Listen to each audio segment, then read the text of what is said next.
Welcome to Are You Sure, where you can't keep a good kobold down.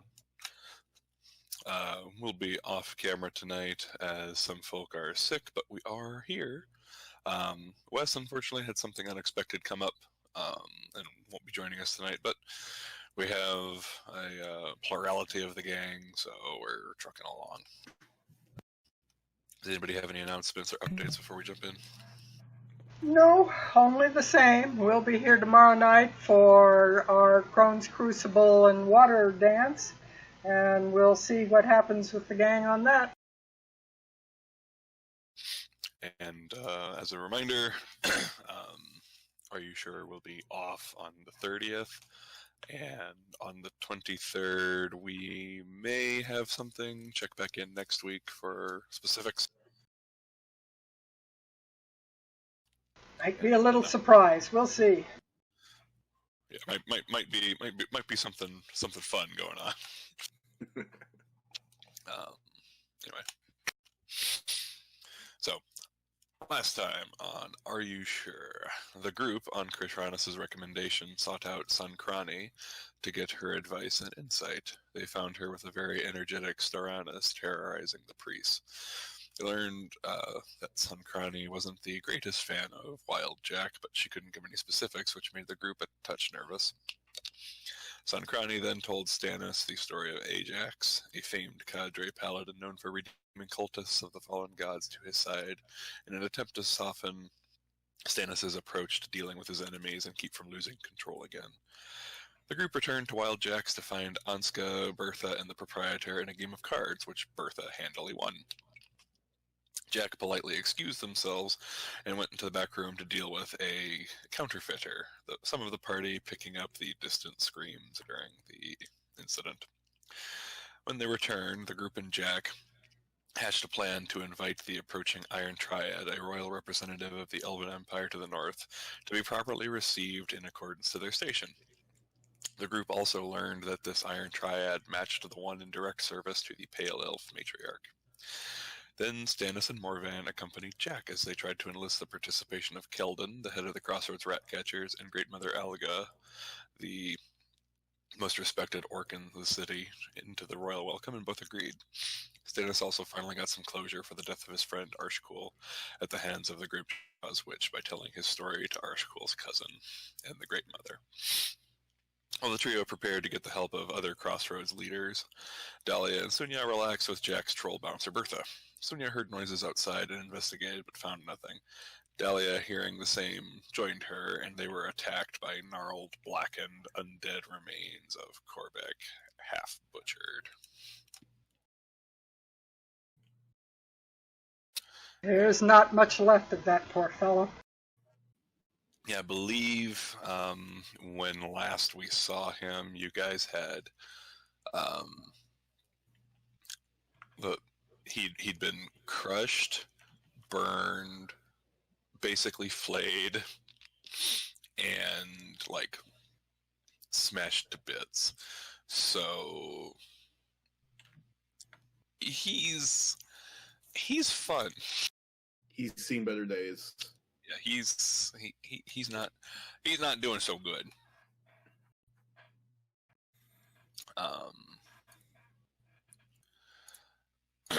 And as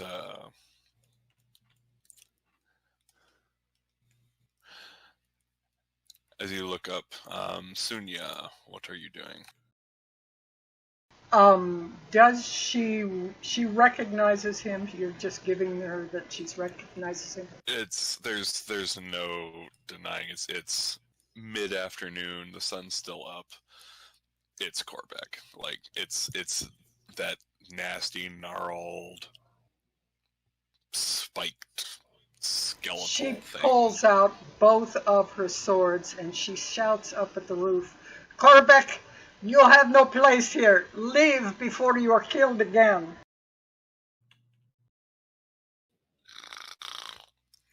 We can't die. Not anymore. But you can feel pain and I will give it to you.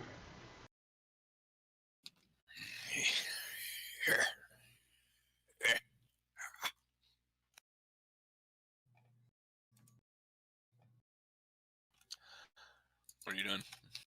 She's just challenging him. She's ready to fight if he does anything. She can't get up to the roof very easily, so she's just taunting him. Okay. Okay. So while this standoff is happening, Stannis. Yes. Sorry, I was typing. Yep. You, Jack, and Morvan are finishing up at Great Mother Alga's. Since Morvan is not here and Jack is an NPC, you get to make the next decision. Oh, great. So, what are the next decisions then, or choices for the decision? So,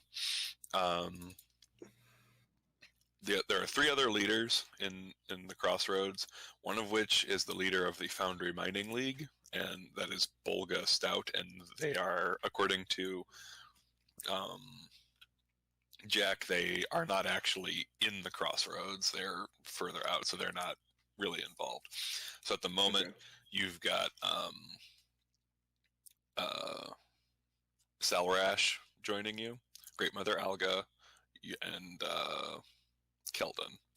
The other 2 options are Yara Iltaz, who leads the Greyshore Combine, which was the company that owned the interested stake in Cairnhold, and then Sarah Gildman, who runs the Free Realms Trade Association.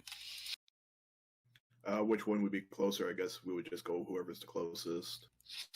The closest, the Sarah is going to be in the fancy district, whereas Iltaz is going to be in one of the guild halls over in Gilton. So you'd be going back the way you came to Gilton, and then you could go get Sarah and then head back to Jack's. All right, we'll do that route then. Okay. And as you're walking along the way, Jack looks at you and says, "You're handling yourself. You handled yourself rather well with the orcs. How familiar are you with them?" Not too entirely, but for the past year or so, I was traveling with one of them. His name was Arshkul. Oh. He told me of some ways the orcs had set themselves in, like some of their culture and whatnot, but he wasn't too keen on telling me everything since he was essentially exiled. Oh, well, exile and being alone in the world can be rather difficult. And around that time, Morvan looks up. Huh. You gentlemen will have to excuse me. I have to go handle something. And Morvan will break off of the group, and momentarily, like, his eyes roll back as if he's sort of picking up some sort of vision. Nothing we need to be worried about, but I'll let you guys know later. Good luck. And Morvan will happily screw off because Wes is out tonight. And that won't worry Stannis a bit. Well, I mean, we haven't known Morvan a whole lot. I'm not too worried about it. Yeah, but when he looks up, looks a little nervous, and runs off, it's, you know, Tunya would be starting to look behind her. As he heads off, he calls back. Oh, Kieran is on the way back. I need to get to the right spot to meet him. Bye. And he Okay. And in the famous words, off he fucks.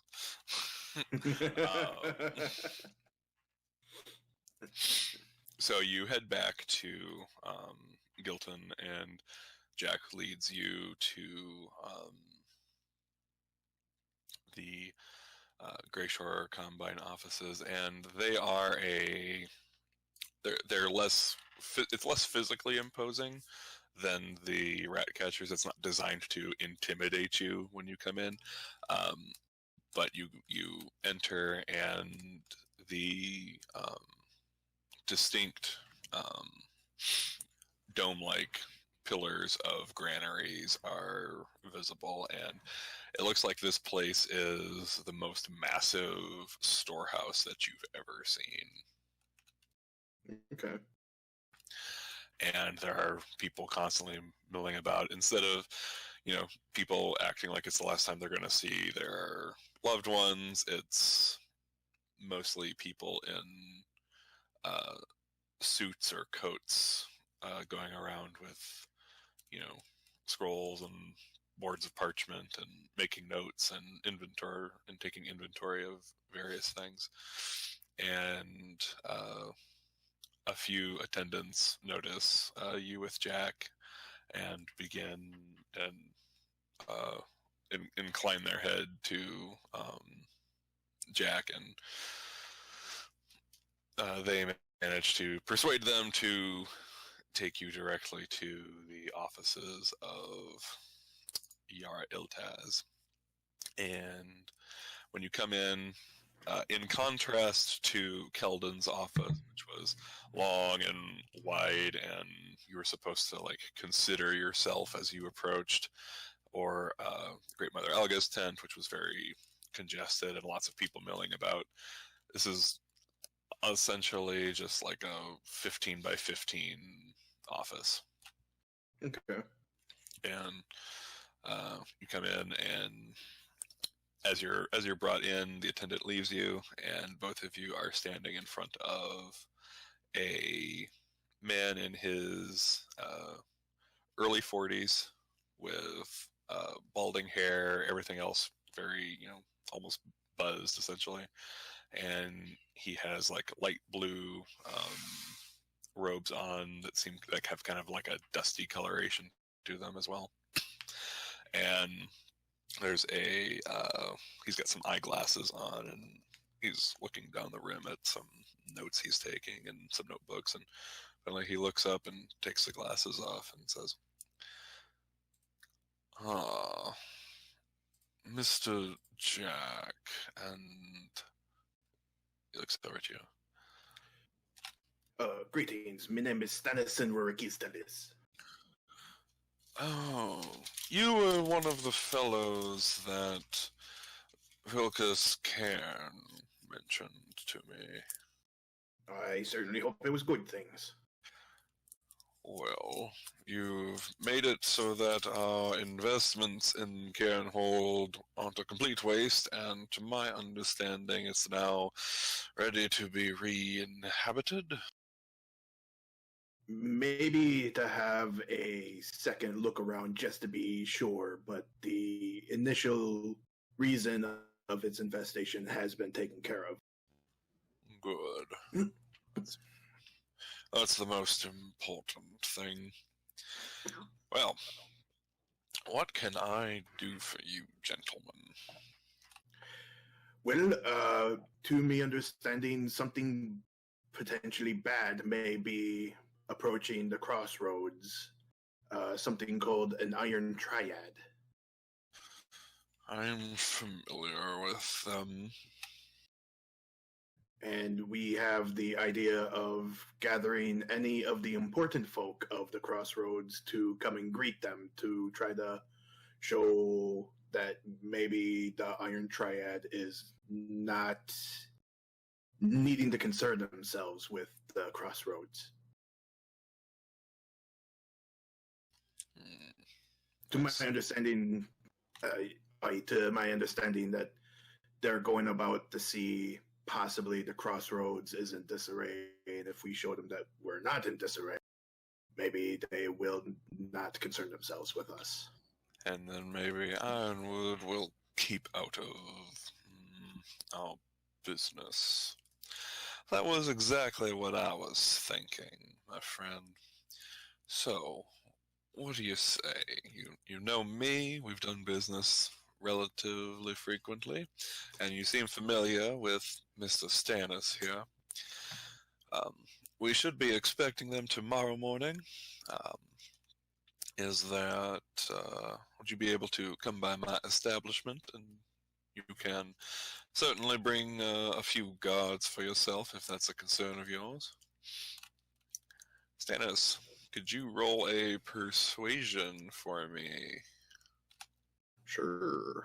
I actually forgot to set up my character sheet for tonight, so Dun, here, dun, let me pull dun. that up. I was signed in for like maybe an hour or so, and I never actually brought it up. All right, so you said persuasion. Okay, you will have advantage. All right, and the advantage is oh, good, I'm a a 10. 10 or a 10. No.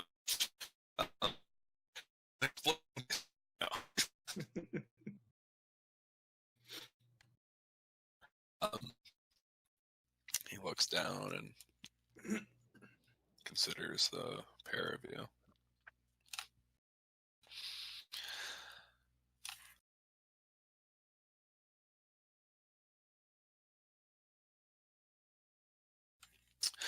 I would hate to be excluded from such a presentation. Who else has already agreed? I already know who. Yeah, I just don't remember the names. Yes, Keldon and Great Mother Elga. That would be some fellow named Keldon and the Great Mother Elga. Oh, Keldon will be there.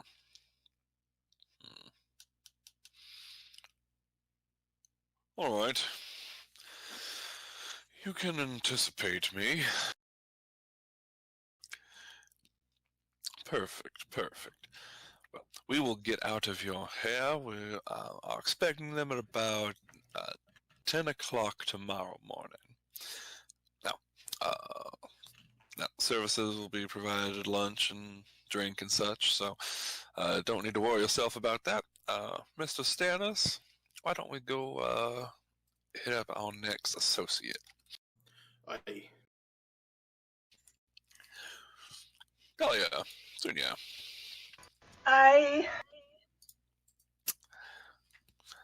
So, when last we left Dahlia, Sunya, and Korbek, Sunya and the rotted kobold were taunting each other, having a bit of a standoff. Yeah, does Dahlia do anything? Talia kind of gets between them and is like, wait, whoa, hey. There's no need for any of this, because I am so done with fighting for roughly the next forever. Good to see you, Korbek. You're looking well.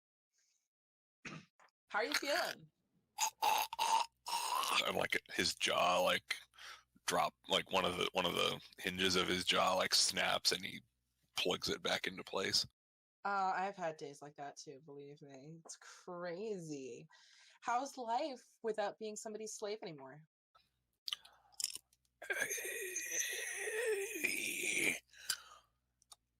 I had a place, and now we just have you. Well, now you get to make your own place. That's pretty great. And have you considered that you've spent all this time doing what somebody else was telling you to do, and now you can decide for yourself?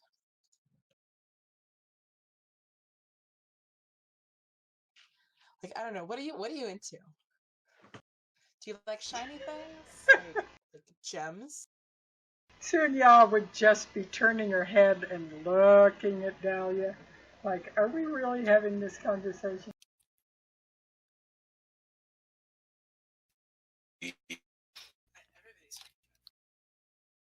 Hello? You're breaking up. Hear me? Yes. Okay. Everything kind of got robotic there for a moment. Yeah, I keep having issues here. So yeah, Dahlia is basically like, hey, so have you considered, not going on revenge quests and instead being like, hey, I can live my own goddamn life. with shiny rocks that are mine. That does not appeal to us anymore. So what does appeal to you? What kind of stuff are you into? We never really got a chance to talk. I mean, we just spent so much time fighting, and it's a shame. We served the witch, and the witch served him. Who's And him? now we have to serve him alone. Who's him? Sunya, while this is going on, will kind of half relax and put her swords back in their scabbards. Dahlia, can you give me a persuasion check with, and it's gonna have to be disadvantage.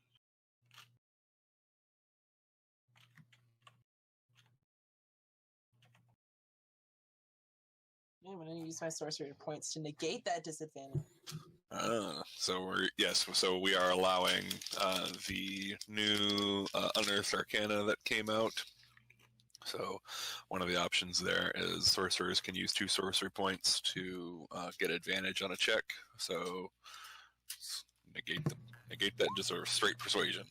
Nice. 20. Whoa! If you had had disadvantage, you would have had a 10.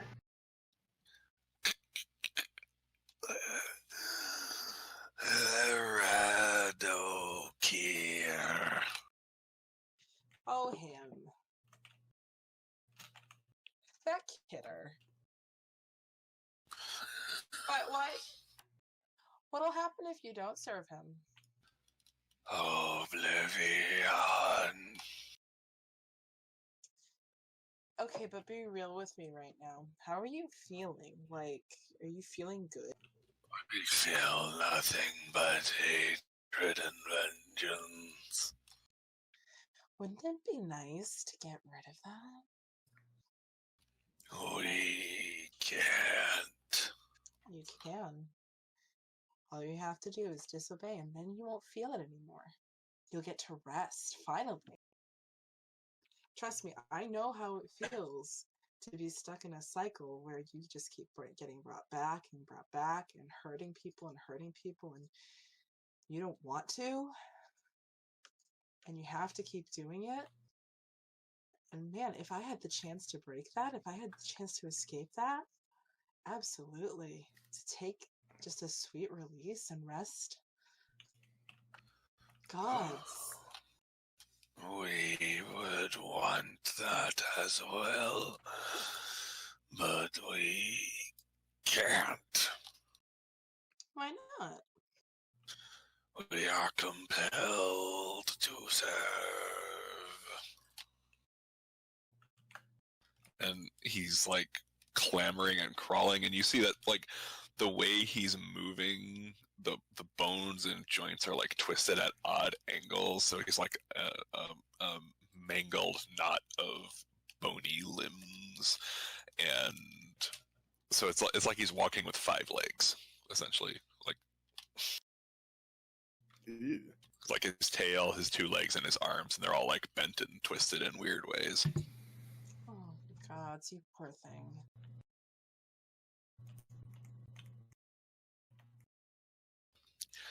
And we used to serve with others, now we serve Radokir alone. And we have no purpose now but revenge. Have you tried looking for another purpose? There are none to show the way. There is someone to show the way. I just learned about him today. What? Sunya, do you remember that guy that we were talking about? The one who, like, gets bad people and turns them good? Oh, yeah, sure. Yes, I remember that. Yes, you should listen to her, Korbek. Began with an A.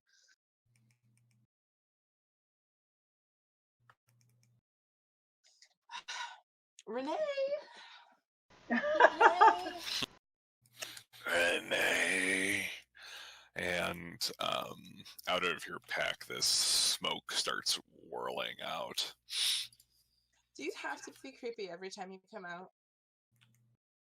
Tunya will lean over to Delia and say, I think creepy would be more interesting to Korbek.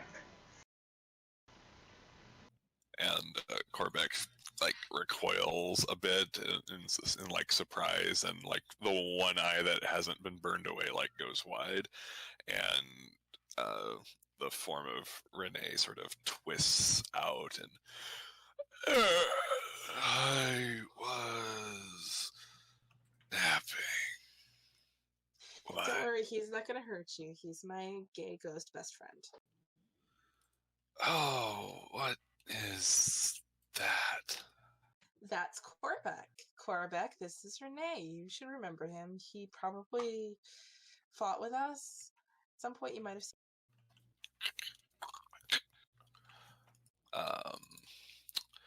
Korbek will cast a spell.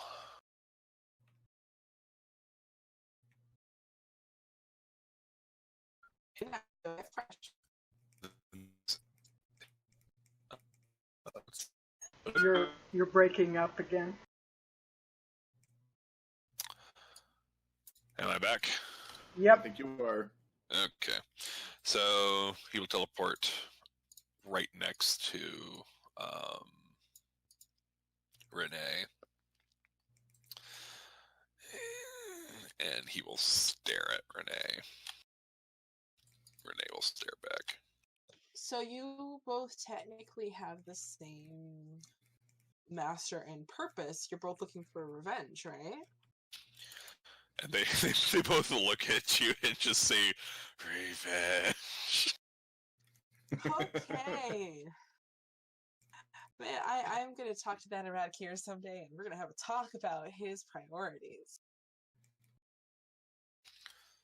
But here's the thing. So, Renee and Korbek, you know, you're both kind of not wanting to completely be in this business, but maybe you guys could, like, work together and be, like, buddies.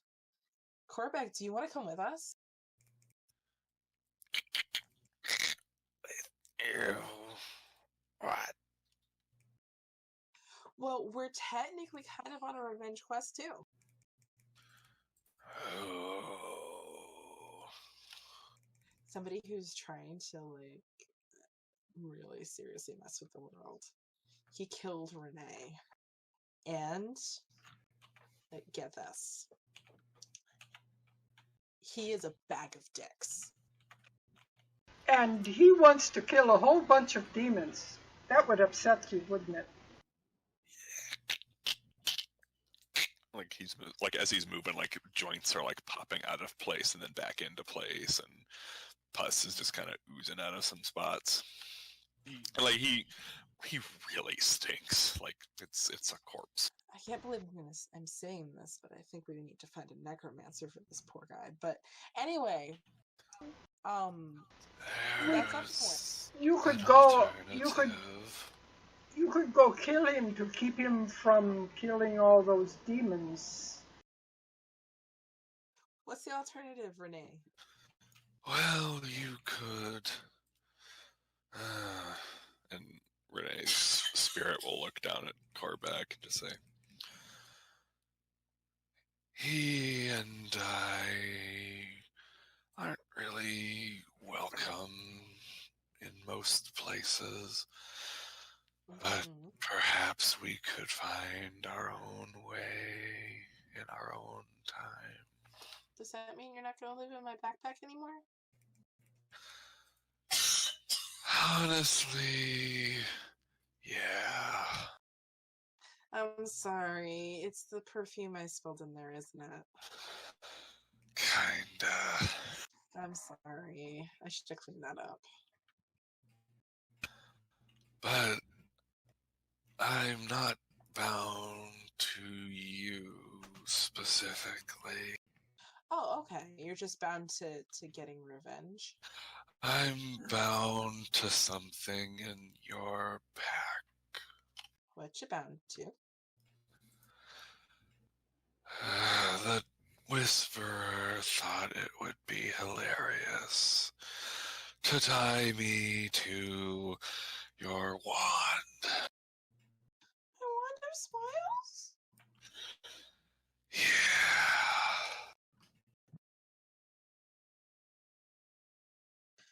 Well, okay, I guess, but before I give it to you, Korbek, you seem really sad, so I'm going to use this on you. And it's going to make you feel better. And then you two are going to dust yourselves off. You're going to get new hair.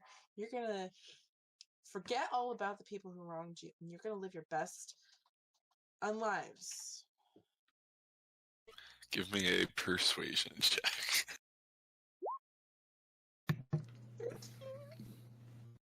Let's see here. Go ahead and roll it again, but this time with advantage because you've got Renee, actually. 22. And Korbek will look at Renee, and Renee will just give a nod. And right. Oh, that's wonderful. Trust me, you won't regret it. You're going to have a good life. Fun life.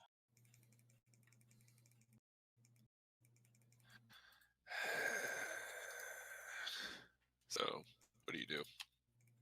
Well, first things first, I take out my wand of smile, and I feel very sad. But I use it to cast on Korbek. I don't think it's actually properly linked, but Yeah, so you bring out the wand and you look at it and you activate it and point it at him, and the rotted flesh around his mouth like pulls into a very uncomfortable, grotesque grin, and he'll look at the group of you and just say, "How does it work?" you look so handsome.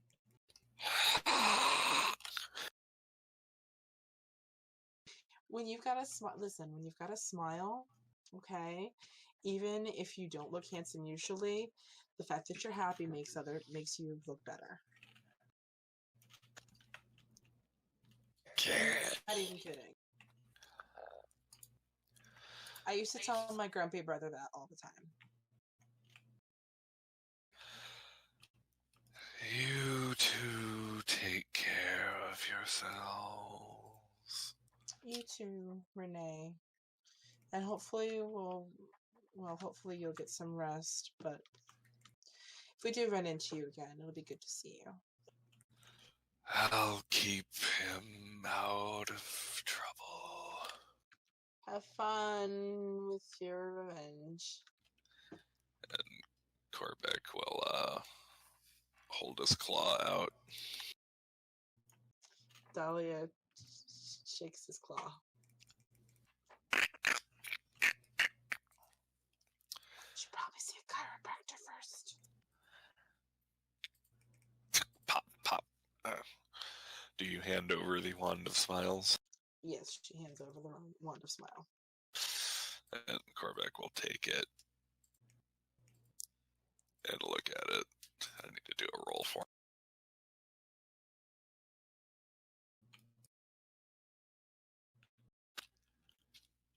He takes it and he casts it at Sunya.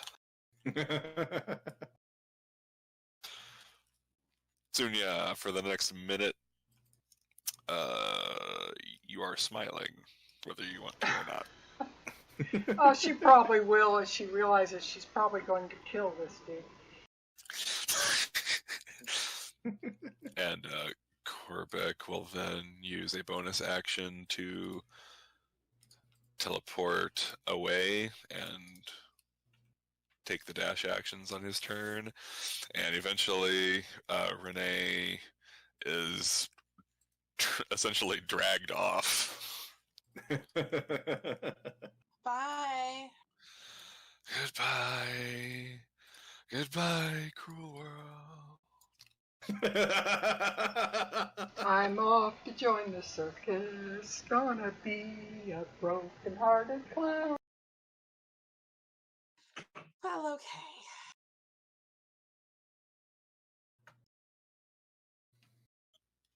To get back, I think we should do our nails next.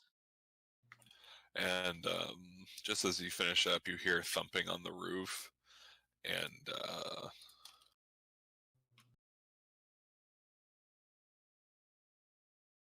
Bertha pops out of the roof. Ladders suck. Where thing? Oh, it ended up just being like a really big cat.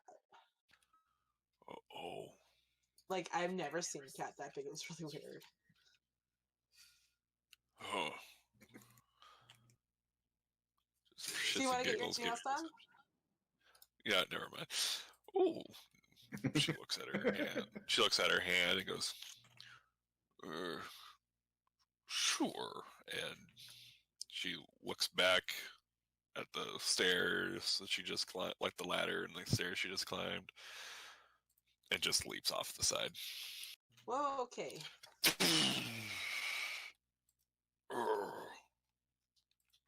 She pushes back up and just goes, "Oh, hell!" Aww. And goes back inside.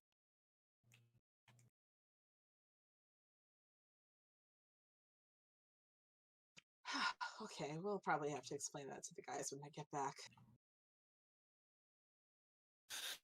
So, Stannis, you and Yes. Jack make your way to Sarah Guildman of the Free Realm Trade Association. Okay.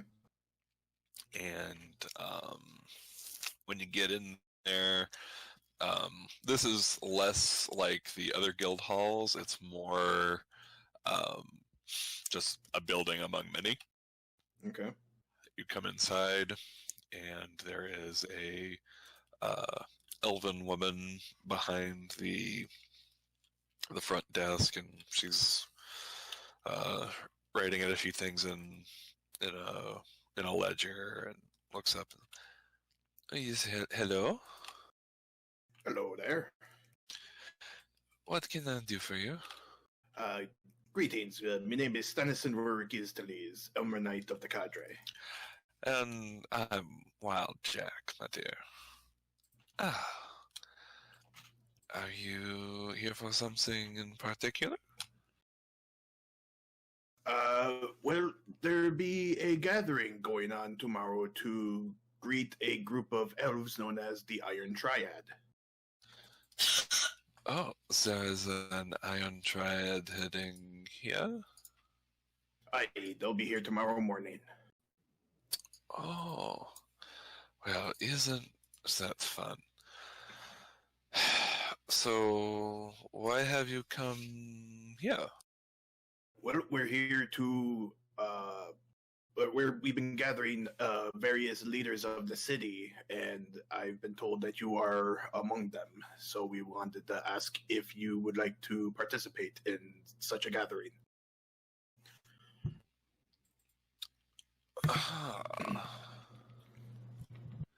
Well, I am flattered by the offer, but I am the clerk. Are you looking for someone in particular? I looked to Jack like. Sorry. Sorry. I was zoning out for a little bit there. We're looking for Mrs. Guildman, if she's in. Yes. Her entire schedule is booked up for the next 12 weeks. Is there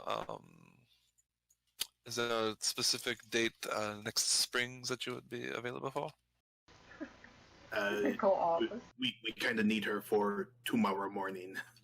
Tomorrow morning? Let's see. No, she is booked up. She is meeting a delegation, a few business people from Kath in the morning, and anticipating that will take most of the day. And that is more important than the safety and possibly non-destruction of the crossroads. I'm afraid that the Free Realm Trade Association is much larger than the Crossroads, and we are not in the habit of fighting wars. It wouldn't really matter if you're in the crossroads and in the direct path of the Iron Triad and therefore the Iron Elves. They're not going to care if you're not fighting a war or not. And why would the Iron Triad be coming here to harm us? They're imperial representatives. They are not an army in and of themselves. Are you aware of something? They are representatives of their queen. Yes, that is what an Iron Triad is. And I've been told that the queen is less likely to just ignore things. Yes, she is a queen. That's the job. I'm a little confused as to what you're insinuating. If she deems it necessary, she's going to take her army and just roll over the crossroads.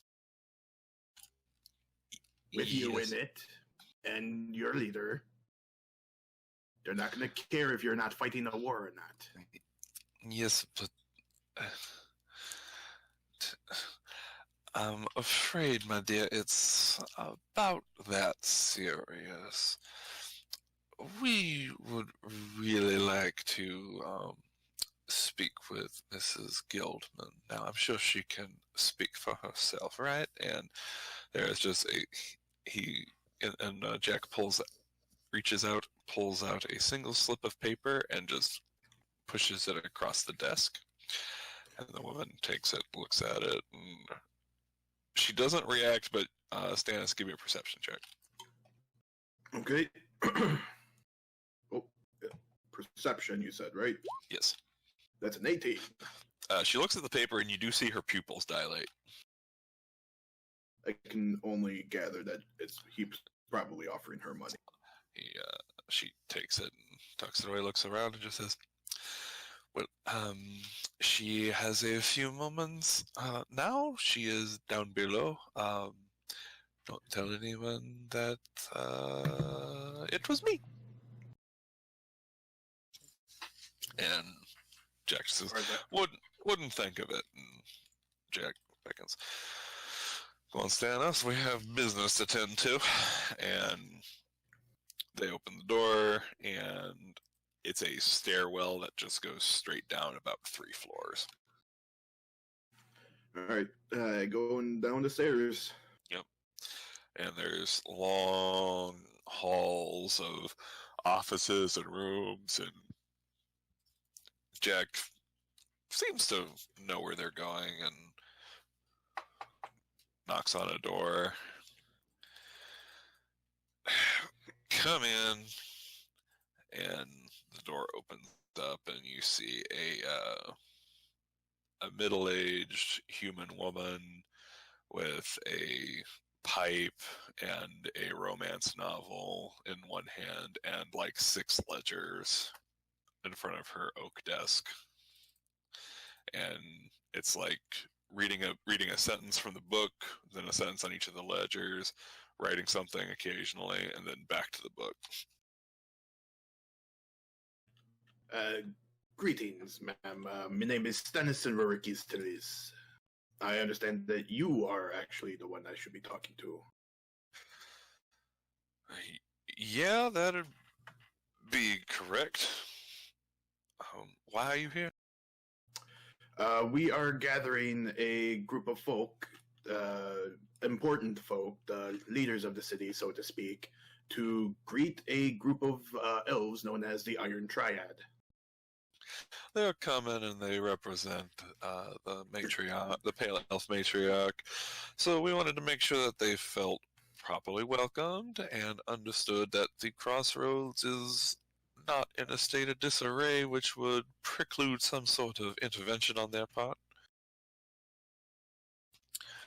And she snaps the book shut and sets it down and leans back and looks down her nose at the group of you and just says, and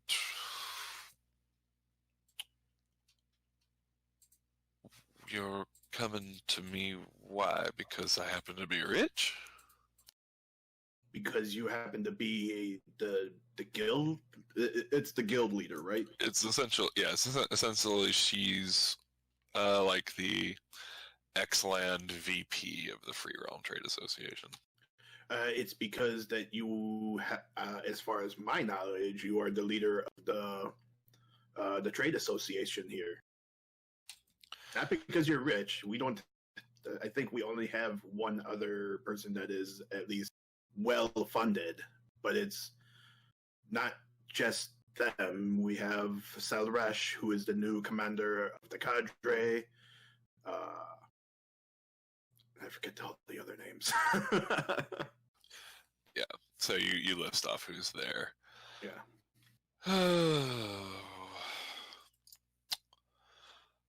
And what all will I have to do? I guess just greet the Iron Triad, let them know that we are not in a state of disarray, which we hope will tell them that they do not need to roll all over the crossroads. Let's see.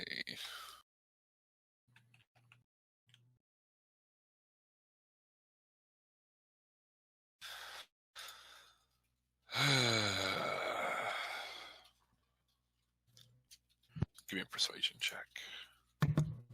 A persuasion. Yes. Persuasion.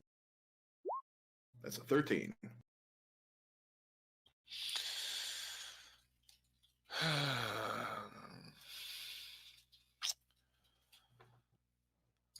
I don't even want to talk with the Catholics anyway.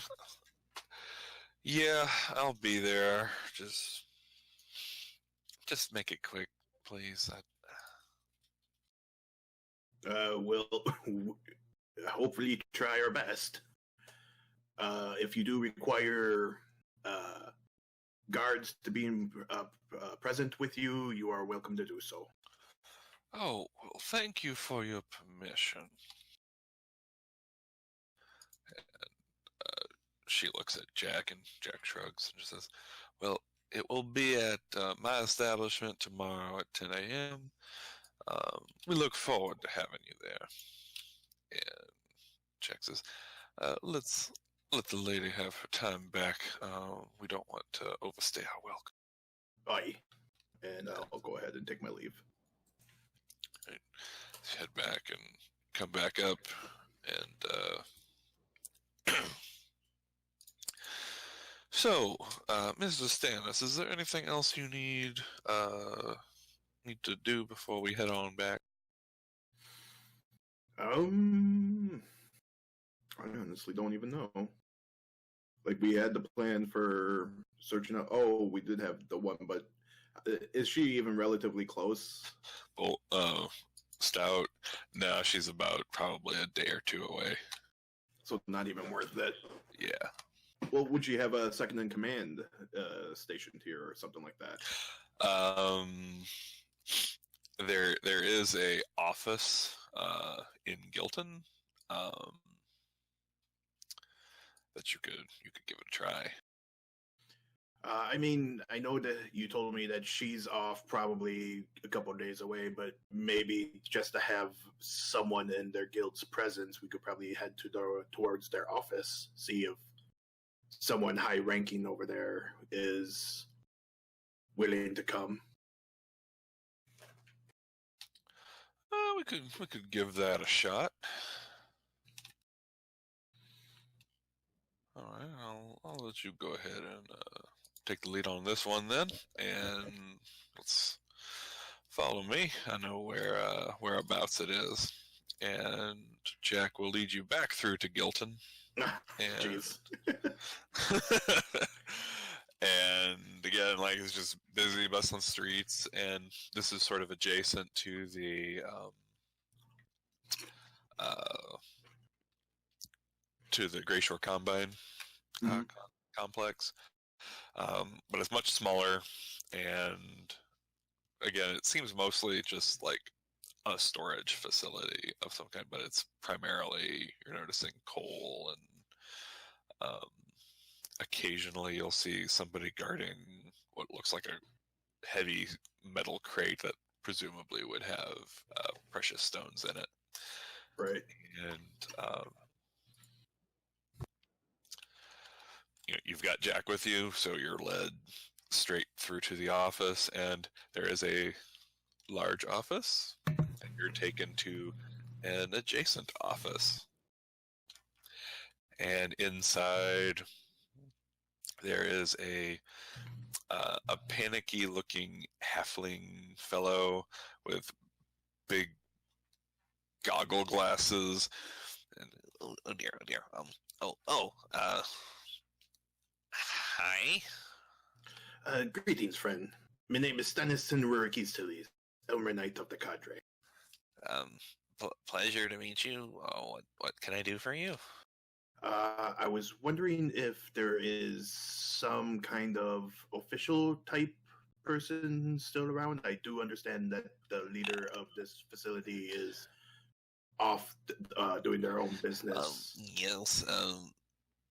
Miss Stout is out, but in her absence, I'm in charge. Oh, then we just need us to speak to you then. Oh, I'm her brother, Ulfric Stout. What can I do for you? So we are gathering individuals who happen to be leaders of the city, so to speak, in regards to receiving a group of elves known as the Iron Triad, who happen to be making their way to the crossroads. Oh dear, oh dear. Okay. And what would you need from me? I guess just your presence is needed since you are the ranking official here. Oh boy. Yeah, I suppose so. Are you all right, lad? No. You're talking about what's probably like, very dangerous situation. Hopefully not too dangerous. There will be quite the gathering of the folks and their respective guards, and Cadre will be there as well.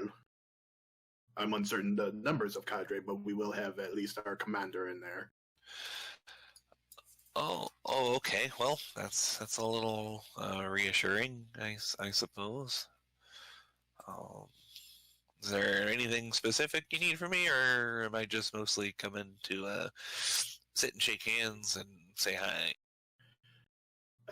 Well, we're essentially hoping for that. I'm hoping that it's only just that, and I do look at Jack. I never actually got to asking about, is there anything else required, really? Honestly, there's as far as I know, nothing actually, required. There's a few formalities in place, and that's about it. I guess, yeah, just bring yourself. If you require any muscle, go ahead and bring some if you have any around. Otherwise, like I said, there'll be plenty of guards from everyone else, plus the cadre itself. Well, that'll be good. Okay. Then yeah, we'll be there. Yay.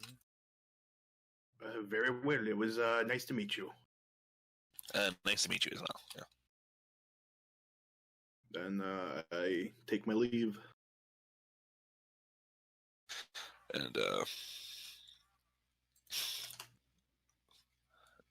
as you leave, Jack looks and says, All right, so that's about everybody.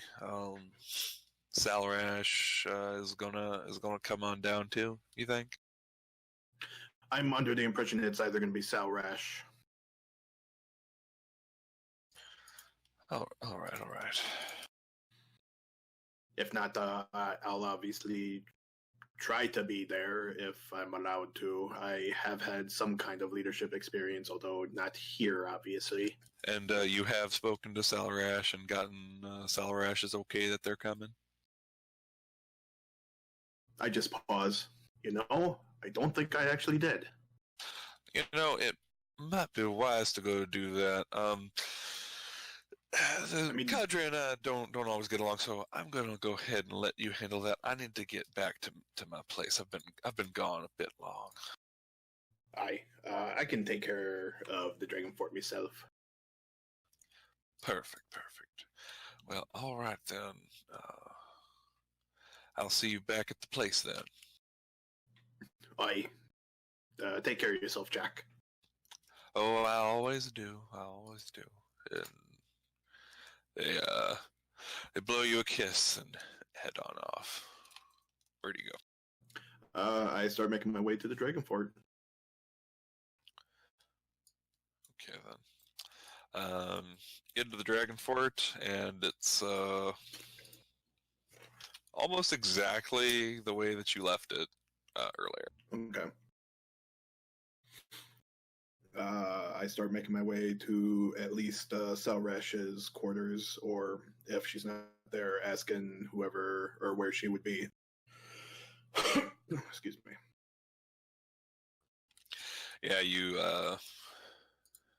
you get there and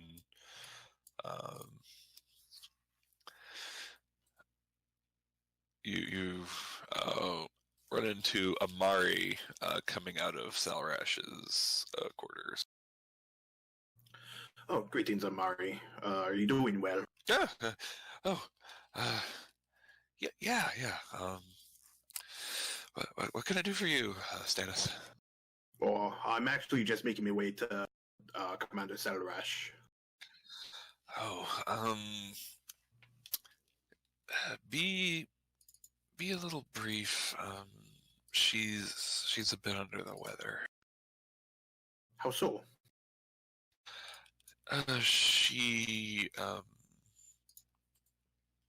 Okay. Promise me you won't tell anybody. I won't say it to a soul. She's gonna say that it was in a sparring like a training exercise. She tried to play with Staranis.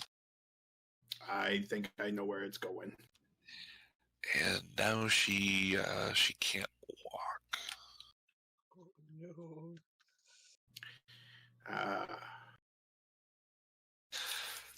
So I would be brief and just don't ask. Aye. Well, you take care, Amari. Oh, we'll do. Good to see you. Yep. And so I make my way to her office. And when you get there, you just hear, "No, I don't want to elevate the leg. That makes it itch." And you come into the room, and there's nobody in there but her.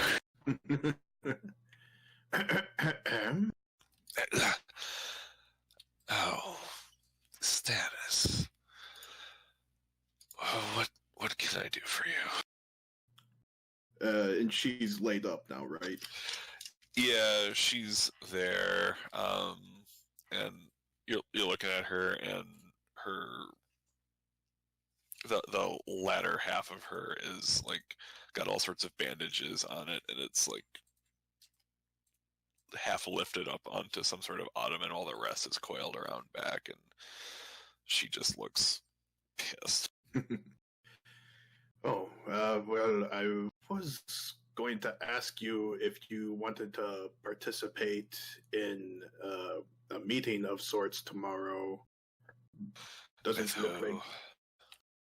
like the Iron Triad. What? How did you find out there was an Iron Triad coming here? Wild Jax, one of his informants, had located the three elves of varying descriptions and assumed that it's the Iron Triad. Oh, wonderful. I don't know anything about this Iron Triad. Personally, I've been told stories, so I've been going around gathering folk of important status to see if they are willing to greet the Iron Triad and hopefully stave off any impending invasion if they had anything planned of the sort. As much as I would love to spend all day talking politics, I'm not really in any shape to do that. Oh, I see. I've been told it was a sparring incident. She stares at you. Yes, it was. Yeah, I don't make any indication to show no. I just I say that pretty blankly. Give me a deception check.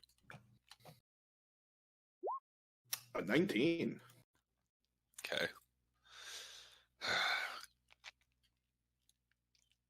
And with Sancrani dealing with the infant.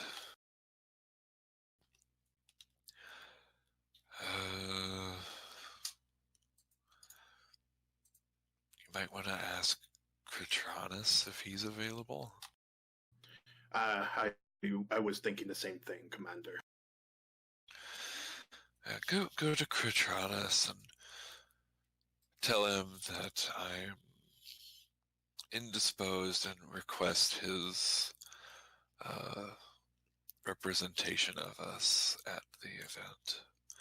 And if not, and she glances at you.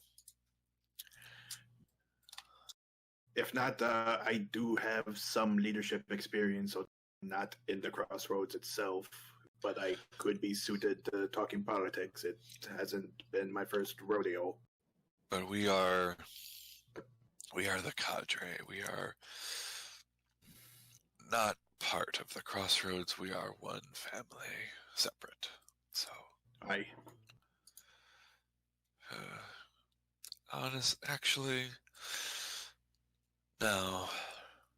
I'd rather not depend on Kritranus. I'd like you to go in my place. Very well.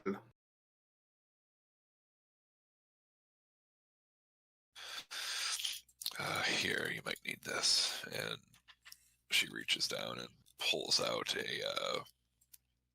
a particular sort of sunburst pendant.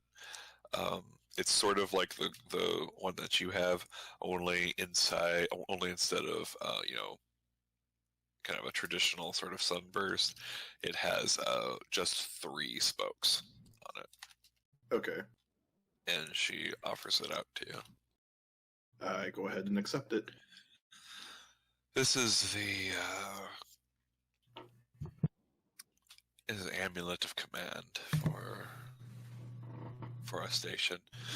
Return that when you've it'll signal to them that you have the right to speak for the cadre. Understood. I will want that back. Oh, obviously. Do you require any guards, or do you think you and your associates can handle it? I do believe me and my associates could handle it, although maybe if there's someone that is possibly trying to work their way up the ranks, they could probably benefit from being a part of this. Let's see. Who do we have? She thinks a moment while I look through my notes. Yep.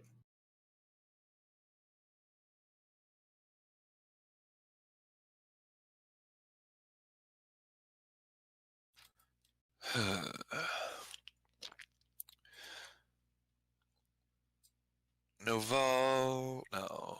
Korash Okantak.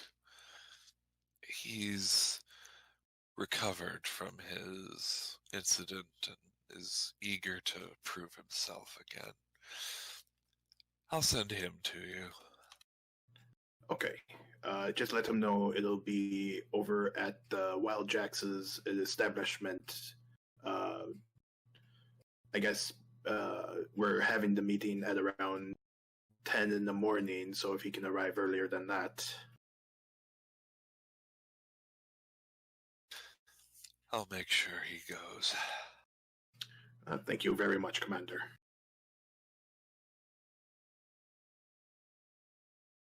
Is there anything else? Nothing that I can really think of. I think that's all I really needed to ask of you. I won't take up too much more of your time. All right. And so I give a salute and I take my leave. All right. And as you make your way back, you eventually return to Wild Jack's. All right. When he comes in, Dolly is sitting there saying, "So there I was, barbecue sauce on my titties." Excuse me. Oh, And welcome back. she'll notice that I have a new sunburst pendant already. I guess worn on me. Ooh, sparkly. So did you get it done? Is everything good? Hopefully, it will know if it's good if they all play nice tomorrow. That's not gonna happen. Most likely not. I will definitely be there, though, considering that the commander has entrusted me with the cadre's presence for this meeting. Is Jack back?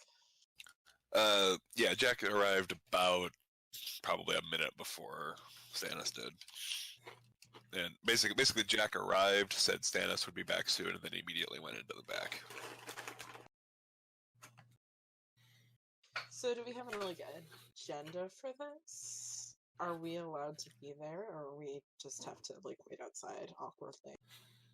Well, as the I guess voice of the commander, I don't know if there's any proper term of it. I'll have you both alone as me guests.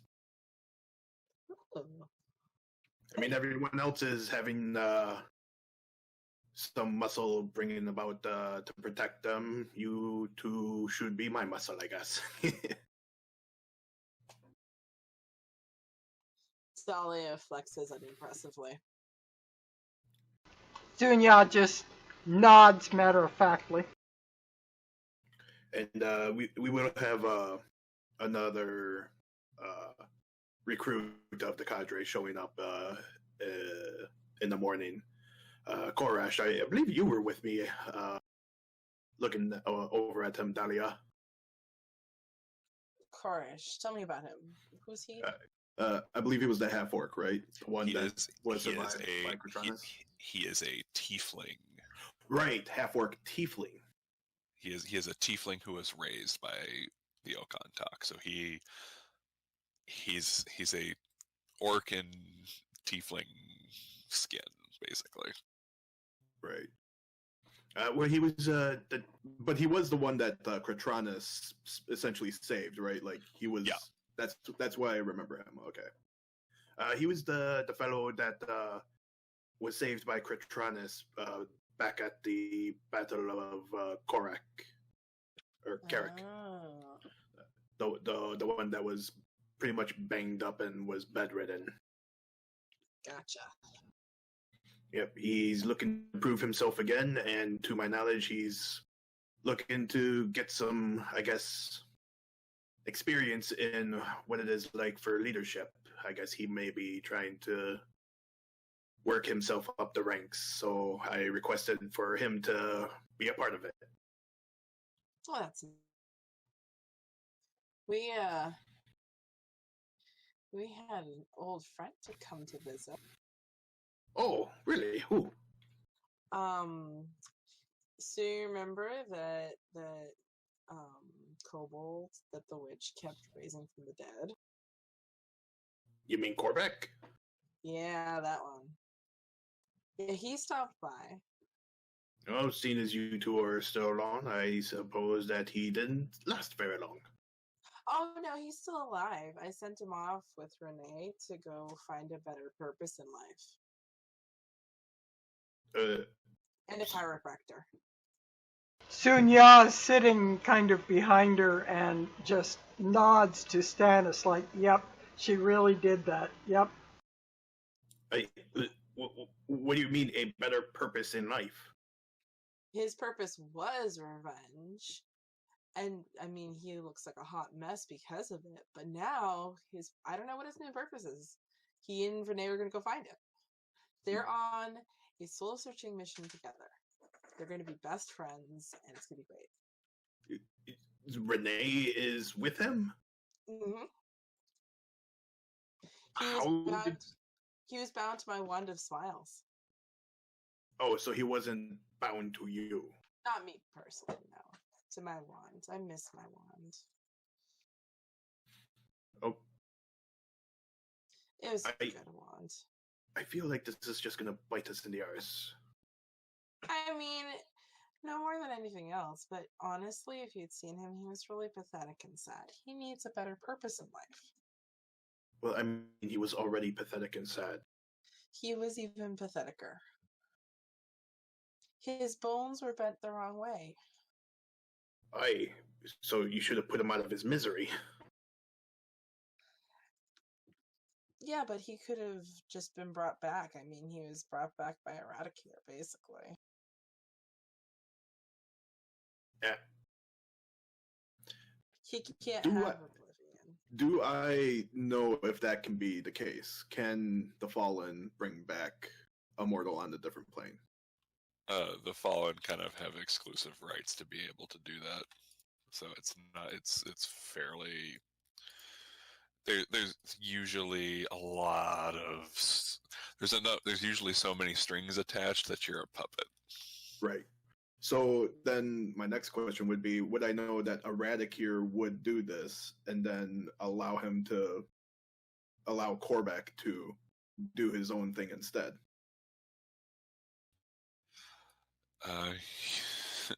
From what you know of Eradicator, the chances of that being a permanent situation are slim. Right. But anything's possible.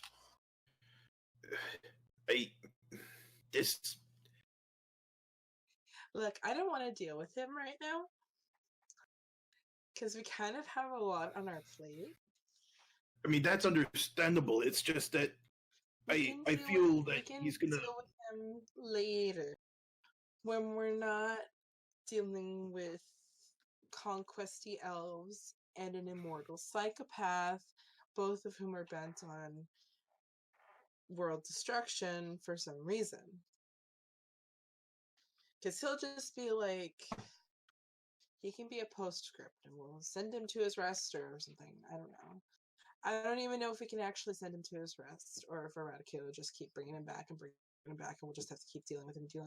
At least this way, there's longer time between us dealing with him.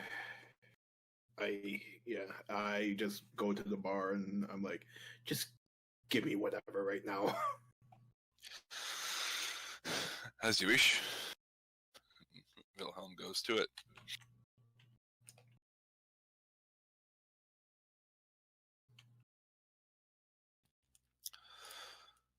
All right. Jack comes back out. So, it seems that we're All ready. So, it'll be about tomorrow morning. I suggest you all find something to enjoy for the evening, because tomorrow we decide our fates.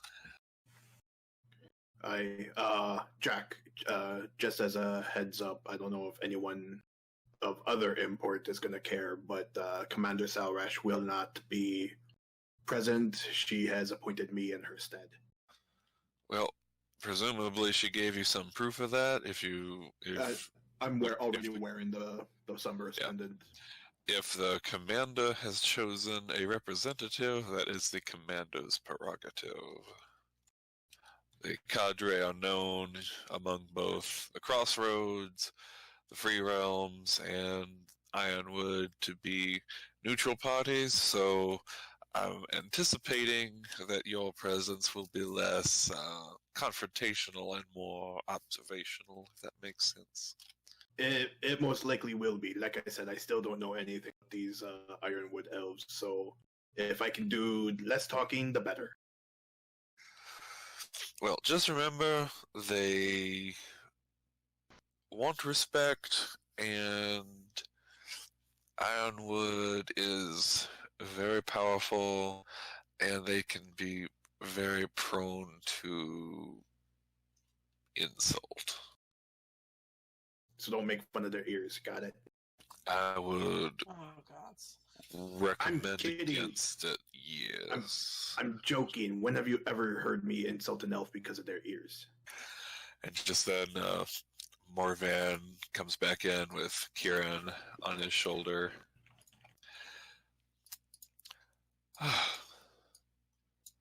I have so much prep to do.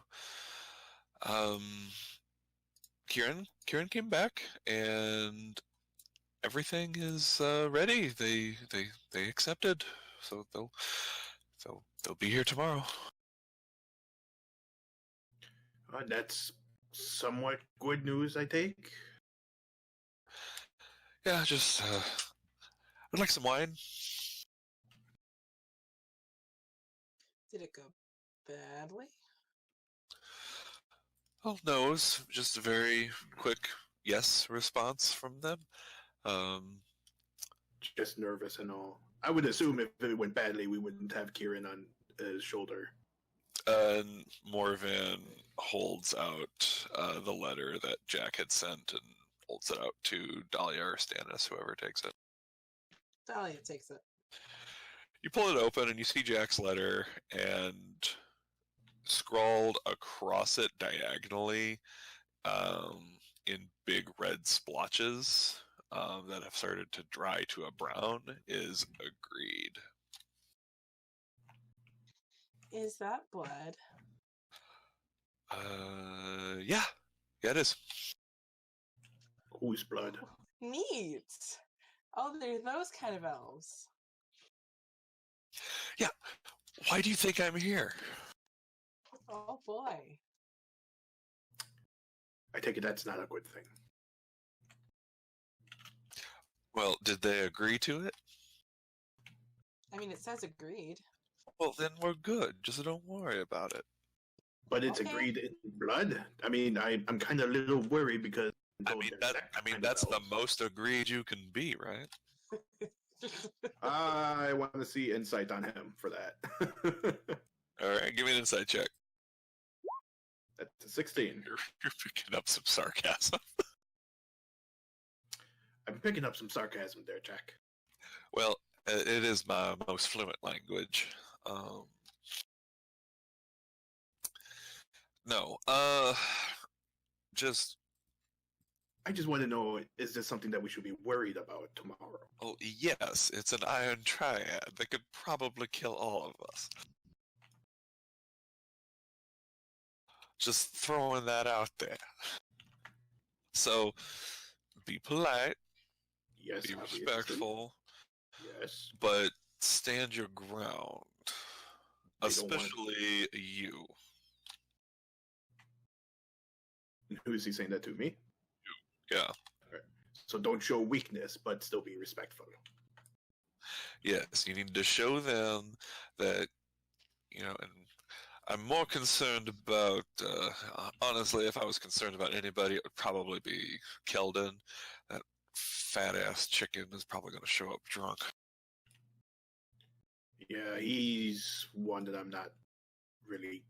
Why did you agree? I told you I didn't want to bring him there.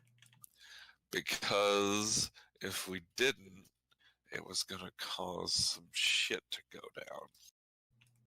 Because the rat catchers, unfortunately, are the closest thing we have to a standing army and law enforcement, because the cadre are busy saving the world all the time. So, if we did not invite Keldon, we would probably have a bigger issue on our hands instead of just an Iron Triad, because then the Iron Triad would have absolutely detected weakness. This way, at least, yeah, he's a bumbling idiot, but he's our bumbling idiot.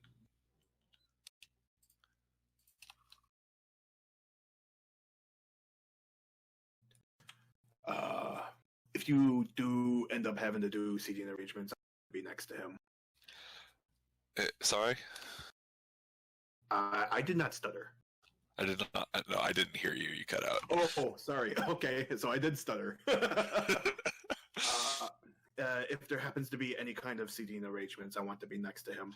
Oh, you were absolutely going to be there. I've kind of got them a little bit in order, if that makes sense. Okay. So yes, you will. You do not need to worry. You will be able to keep a close eye on him.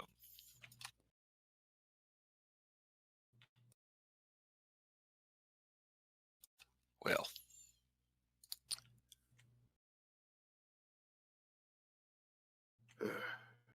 I can already tell this is going to be stressful. I think I'm going to need as much alcohol as I can because I don't want to have a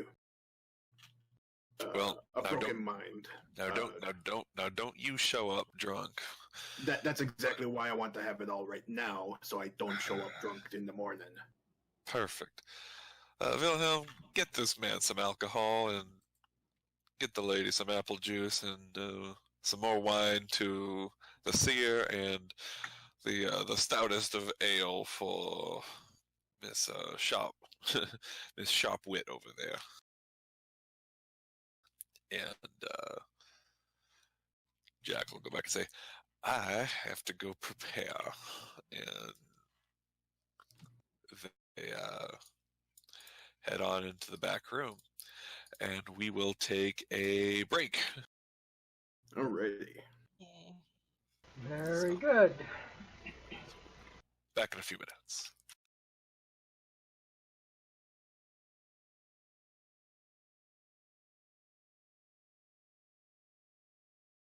Welcome back to Are You Sure? We pick back up just as the group is beginning to prepare for their big political powwow with the Iron Triad and the leaders of the Crossroads tomorrow. So, it's about 5 o'clock in the evening. What all do you do? Dolly is double checking to make sure her nice fancy robes are of elvish make, and that they are actually fashionable. Junya will check her armor for any dents and try to straighten anything out and prepare in case she's needed.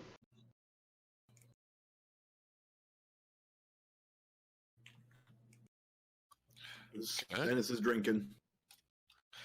All right, give me 3 con saves, Stannis. Alrighty. Excuse me. Con save. Oh, it's against poison, so you have advantage. But the third one, you will just do regular. Okay. So that would be a 17, a 10, and a regular one. So you said just a flat roll. That would be 21. Yes, okay. All right.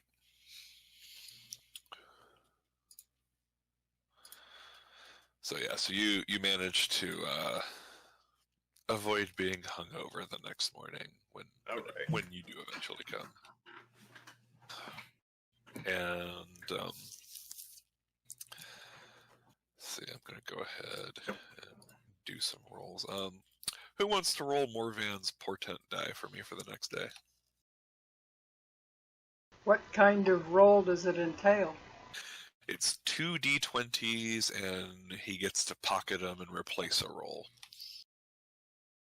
If it's not affiliated with any skills, I'll roll a stats, straight up. It's just roll a d20. Basically, what portent does is it allows you to replace the dice. Very good. I will roll 2 d20s. Can I do a 2 d20 roll? Yeah, just go ahead. We'll see it on the thing. Whoa, I hit 100. Excuse me. I thought I was on the right line, but apparently I wasn't. He can't replace it with an 85. There we go. A 9, a 12. So then, a quick question. So we had a long rest? I'm just prepping this for when you do take a long rest, but you have not taken the long rest yet. It's still the evening before. Are you all just so Dahlia goes out to get a dress, and Stannis drinks all evening? What does Sunya do? She's repairing armor, making sure everything's clean, prepared. So she either A, looks the part of a professional soldier, or B, is the best defended she can be if fighting actually breaks out. Okay, so go ahead and give me a proficient strength roll, Sunya. It's your armor. You're proficient in cleaning it. So good a job you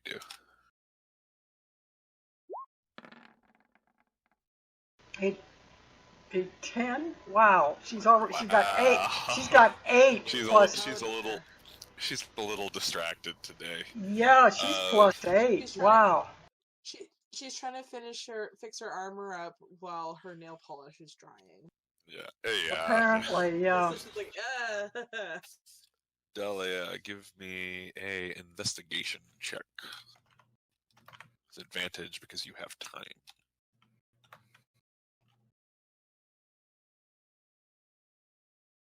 It's a 19. So you go through and you end up in the upper district, in the city center, and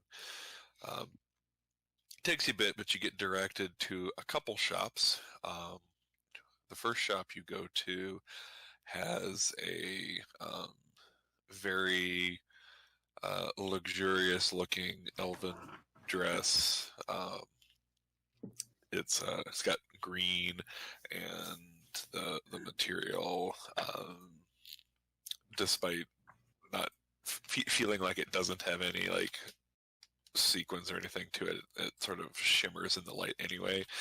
And the attendant tells you that it's got cloth of gold strewn throughout it. That would run you about 150 gold, so 1,500 jacks. Do you want to look into that dress, or do you want to find something else?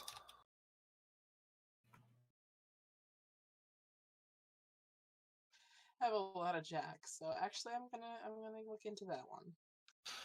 Because Dane gave me all his jacks, so. Oh, okay. Yeah, so this is a 1,500 jack dress. Okay, so she'll have it fitted and take it. So you can go ahead and add exquisite elf dress to your inventory. And when she's wearing it, she has +1 to charisma.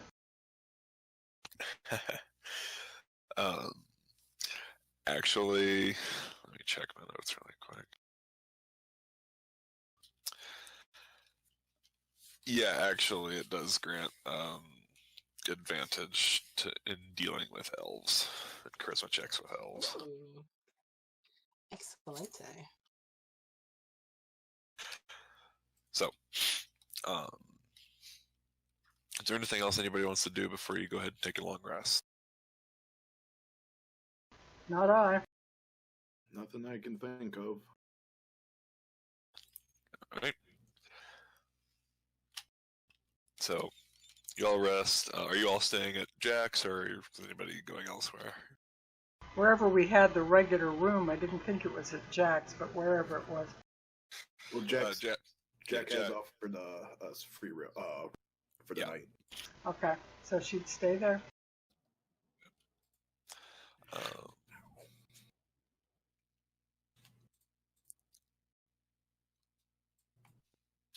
The next morning, we level up. when you, yep, so you do get your level up. So if you have not already applied your next level items, you may go ahead and do that.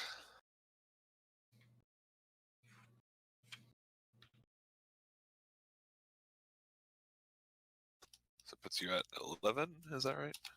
That is correct. Sunya basically, it's more complicated than that, but she basically gains 1 extra fighting spirit.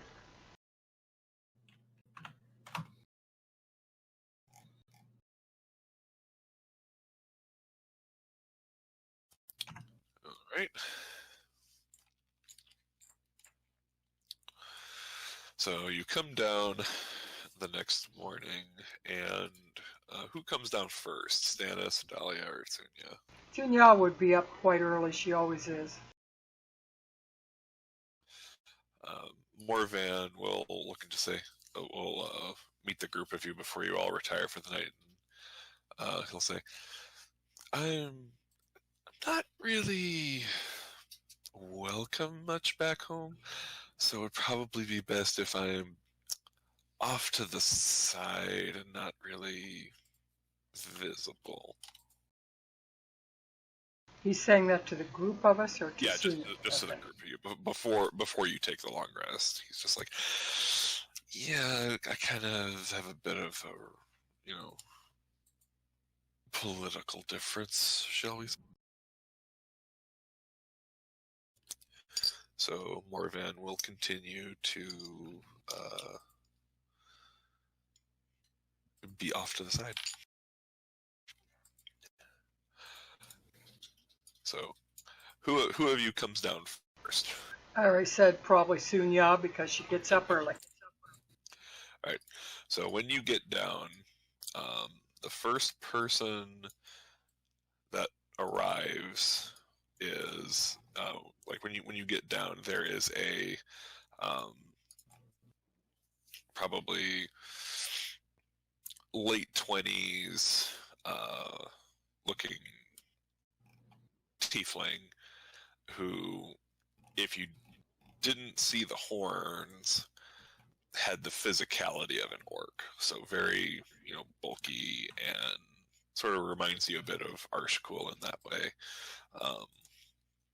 And has a particular bit of face paint on, and it seems to resemble the pendant that Stannis had last night with kind of the 3 radiating spokes. And he's in full cadre regalia, like golden sash, weapon, shield, everything, and is sitting at the counter picking at some sausage and a cup of coffee.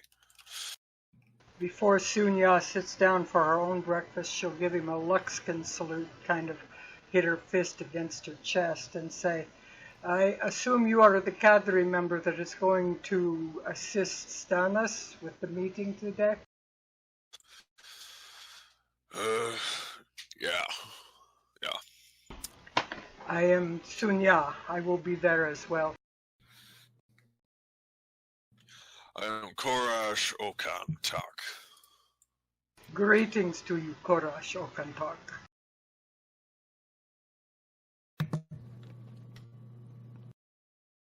I am of the Luxkin. May I sit with you and eat my breakfast? Please. So she sits down and orders some breakfast. And Korash offers up some some soldiery conversation to you. Tunya will enjoy it, and she will participate in it wholeheartedly because she's kind of had few and far between soldier type conversations. So she will be laughing and telling her own war stories as the others come down. Yeah, then Stannis and Dahlia can make their way down. Yep. I would eventually make my way down sometime after. Dahlia comes downstairs like way later than she usually would. And when she gets downstairs, it's pretty obvious why, because she's put so much time into her appearance. She almost doesn't look like the same person, but she totally is. Stannis would make sure that his armor investments and whatnot are, actually properly looking, and it's not like, raggedy or anything like that. So Sunya had to give me a roll. Dahlia and Stannis. I'm gonna need from Stannis, since you're looking particularly for appearance rather than function, I'm gonna need a charisma proficient check from you. And Dahlia, same thing, charisma from you. Proficient charisma. So if your proficient charisma saves or a charisma skill, you can just roll that. Okay. An 11. Great. Not too particularly high.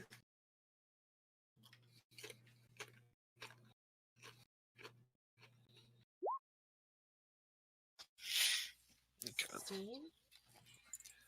Okay, I need to take those notes down.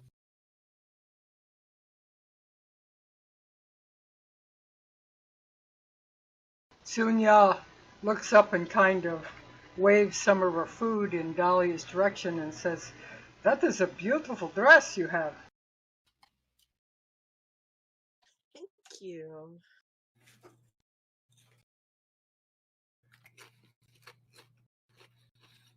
Always like dresses like this. I don't believe I've ever seen one quite so glittery. It's elven made. She does a twirl. It is quite lovely. We do not have anything like that in the desert. We have some brocades that we sometimes deal in with our merchandising, but our people ourselves, we do not wear such things. We're going to send you back with one. When you go back, we're going to send you back resplendent. She kind of raises an eyebrow. I don't know who I would impress. Most of the people in my clan are more impressed by strength. Well, I mean, we can send you back resplendent, but in a way that your clan will be impressed with. Perhaps that will work.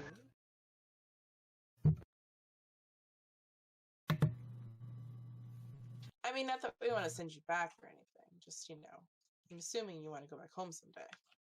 Oh, very much. I worry all the time what they are doing. I do not know for certain that all the messages have been received. I do not know if the effects are being worse on them. I don't know. And around this point, the first group arrives. Well, it's so good to see all of you so early in the morning. Sunya will immediately stand up and come to attention alongside Stannis. Keldon and three heavily armed rat catchers start making their way into the bar. Jack looks over. Keldon, my friend, welcome. Please make yourself at home. I've got a bit set up for you. If you head over to the sparring ring, I've kind of straightened it out a bit because that's the most open area that we've got. I want to make sure there's room for everybody. Oh, fine.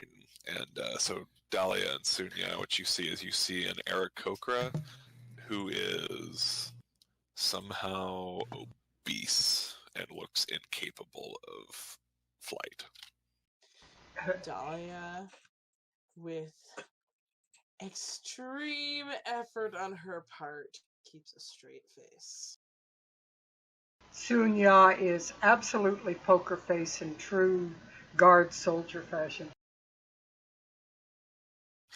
Well, come on, boys. Let's make ourselves at home. I would actually be talking with Korash at this, and I wouldn't have minded Keldon at all. Like, I would have, like, oh, it's him. I give him a nod, and then I turn my Korash.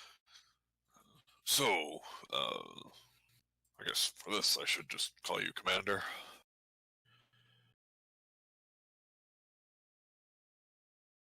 What would I know would be an appropriate title? Well,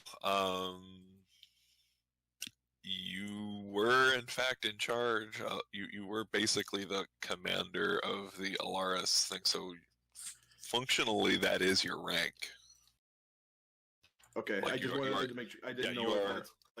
Yeah, you are like you're technically of equal rank in theory to Salarash.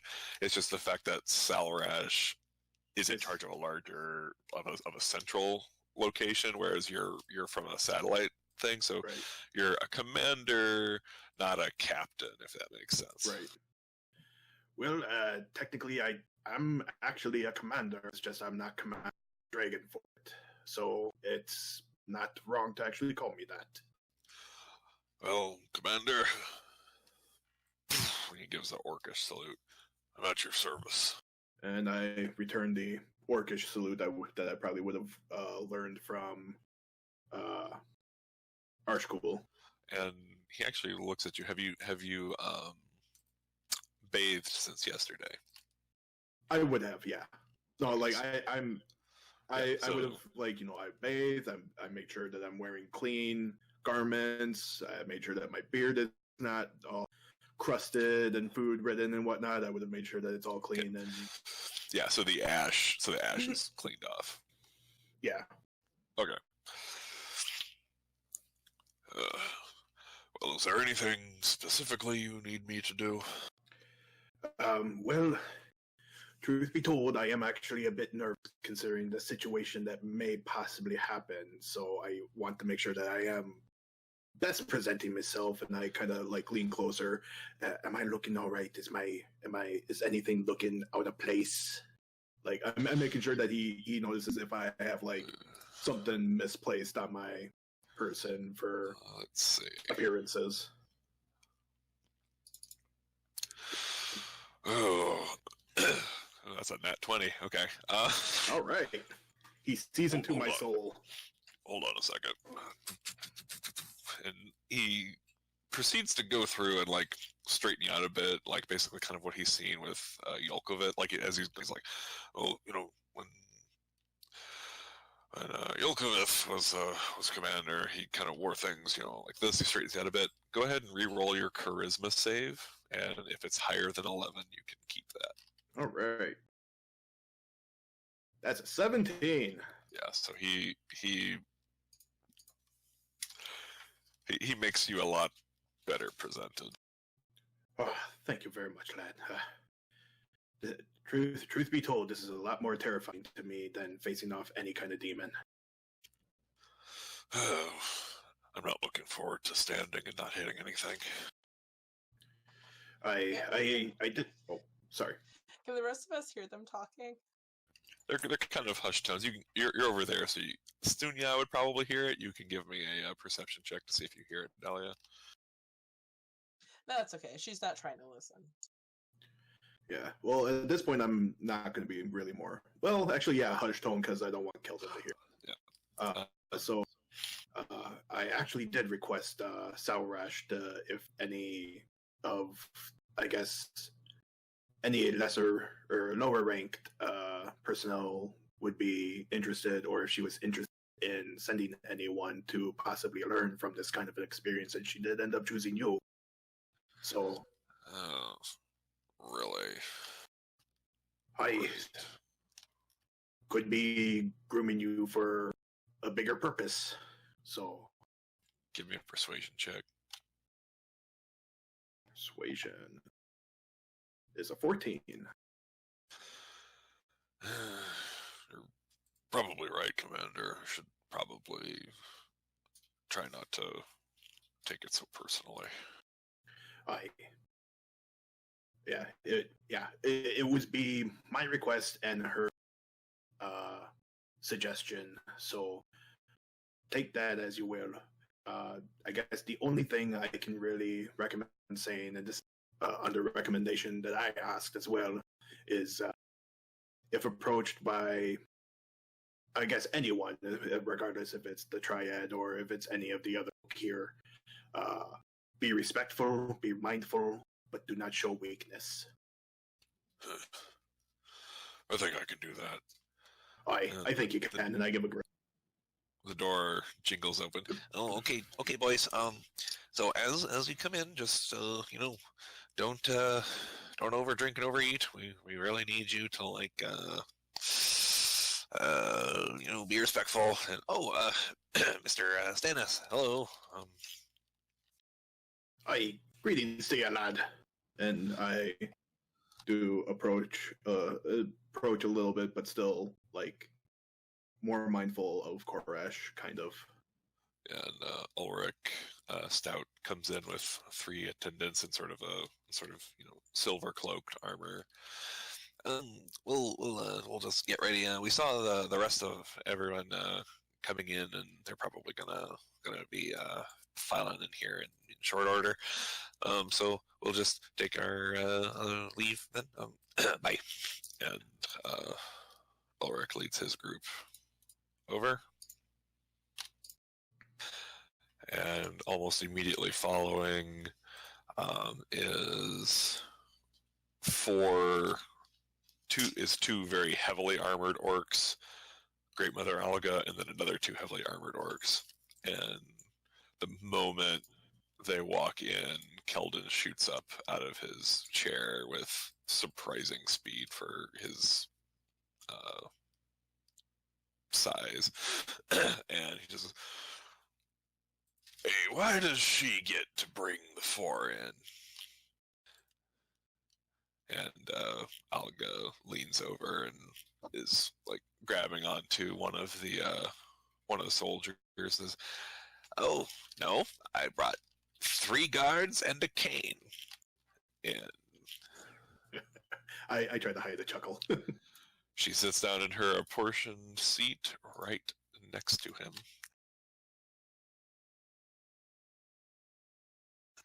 And then Yara and Sarah arrive, and mostly just talking to their own groups. Okay. And Jack comes around and says, "All right, well, Commander, I have a spot for you just right over here, as you requested, next to Mr. Keldon." I thank you, Mr. Jack, and I'll go ahead and usher Koresh with me, as was the Sunya and Koresh looks over to Sunya and just says, "You prefer a spot?" No, sir. I will take the opposite side from you, whichever you are on. Perfect. And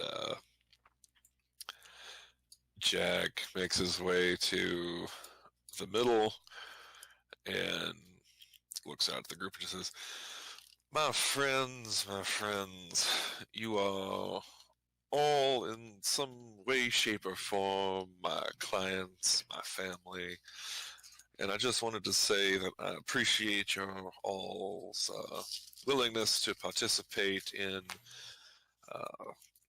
this. I am hoping that it will not be a burden on your time, because I know it is valuable and not abundant.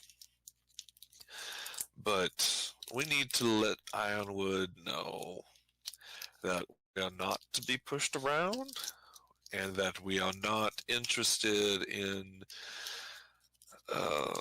we are not needing their particular brand of stability. I think we can all share agreement in that, and Jack looks to Stannis. I give a nod.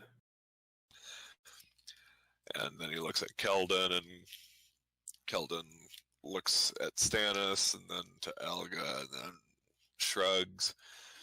Elga gives a nod. Yara tilts his head and just says, and again, why are we so against Ironwood getting involved? I mean, they would bring a bit more stability, especially considering they have an actual army, and he looks over at Keldon, actual guards. Ooh, damn. Straight out the gate. Keldon lets out a squawk and just says, right. As opposed to, what, working people to the bone and, oh, yes, putting hits out on people who request days off. Yes, that's perfectly reasonable.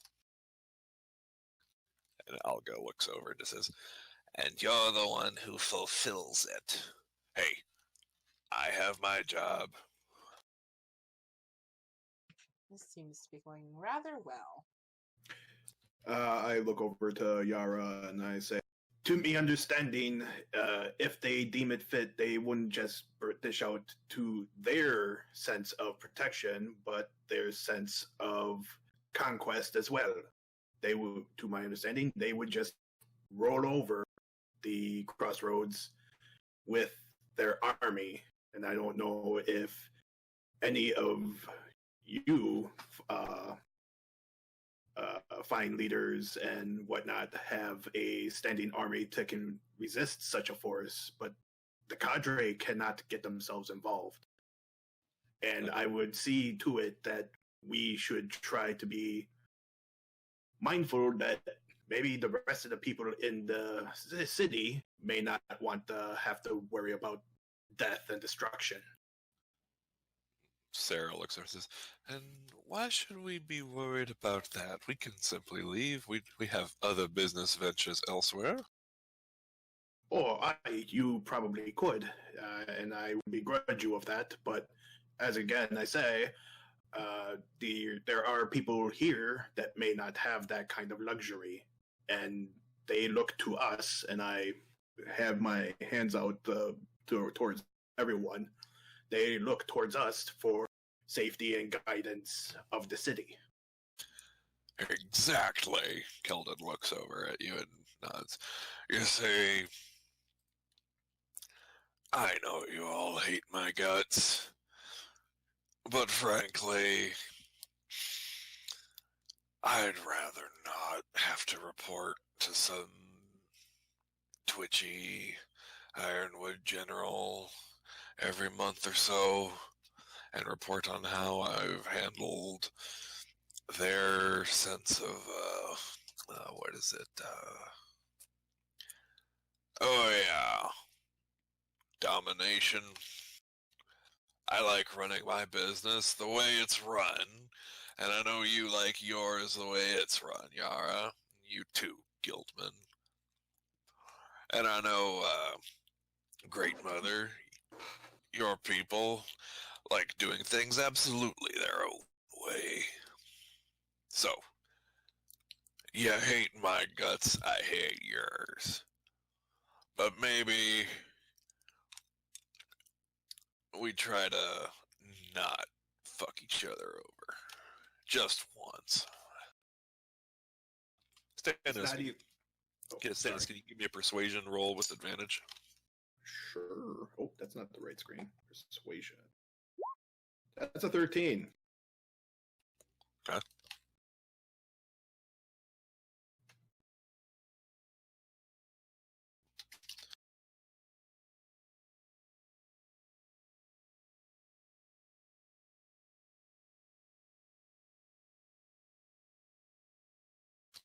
All right.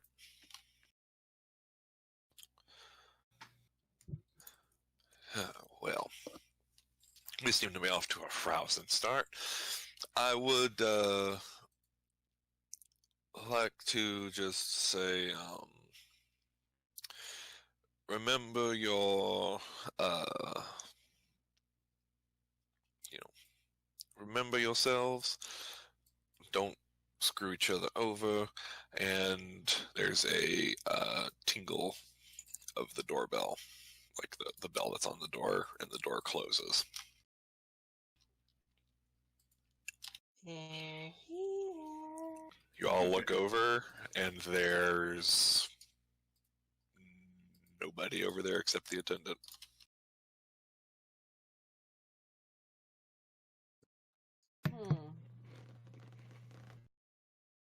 That's neat.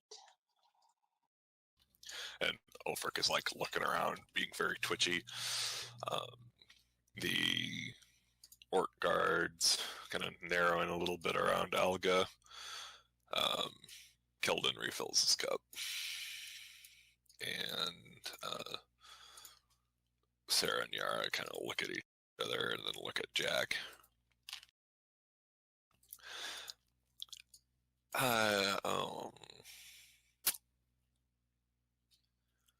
Well, I wish to welcome you officially, and he's sort of looking around to officially to the crossroads.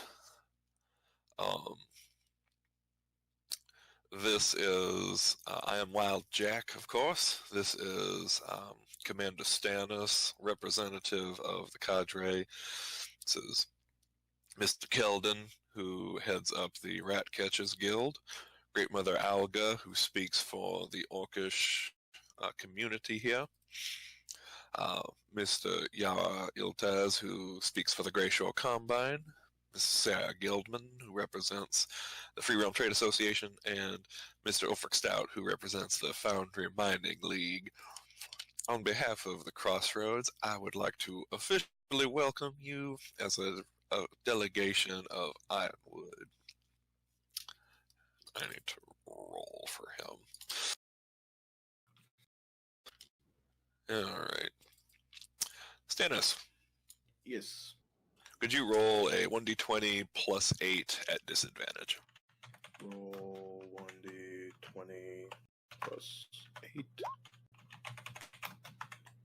20 plus 8. Nice. Two 23s. Yep. Nice. The chair that's left for the Ironwood delegation shifts a little bit, and there is